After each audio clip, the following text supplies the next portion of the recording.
Yo, check. Another achievement naman tayo mga boss. Dito naman tayo ngayon sa sa tinanim natin ng lakatan. Saging lakatan. Yan, check tayo ngayon. At saka may bago tayong achievement ngayon. Dito banda, malapit na natin matapos. Yan, dahil wala pa tayong suhi, ang ginagawa natin, nagpropagate muna tayo. Tapos para hindi masayang yung araw natin, nag-ano muna tayo, butas.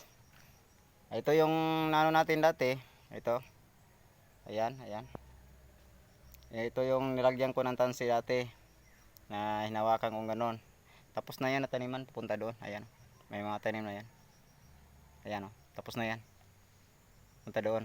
So ngayon, tumawid na tayo sa kabilang banda. Ito sa kabilang area naman to, kasali to, pero ito yung sapa namin dito. Yung problema na sapa namin, pag sunod-sunod na yung init, wala nang tubig yan, wala na. Ito yung pinopropagate natin yung isang araw. Ayan, marami-rami yan. Ayan, pinopropagate natin na mga subwal. Dito another achievement tayo, naglagay na naman tayo dito ng linya.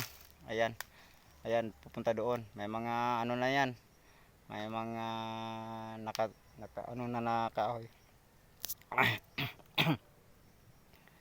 Nilagyan ko na ng mga kahoy yan para tanda na dyan magbubutas. Yan, papunta din doon.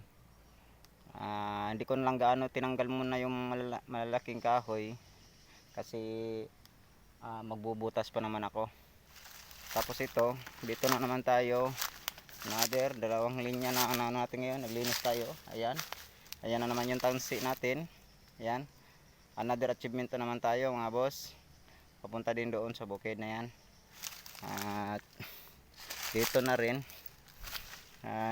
nagsimula na rin tayo dito maglagay para din sa doon din. So hindi logi yung araw natin, may achievement tayo mga kapwa ko magsasaka, mga boss, mga mama, mga nito. Okay pa? Yan, okay pa. Ito yung anuhan ko ng kopra, tinatapahan ko ng kopra. Yan. Yan, malaki pa yan doon, malaki pa. So malalaking trabaho pa.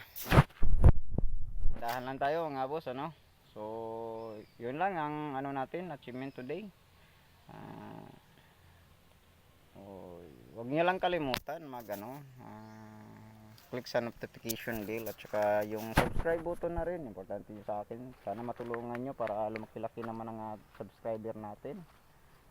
At pagdating ng araw, baka yun nga sabi ko, baka tayo na rin ang makakatulong din sa nangangailangan. So yun lang. Marami pa tayong gagawin. Pupunta pa tayo ngayon sa Ampalaya tayo. So bye bye.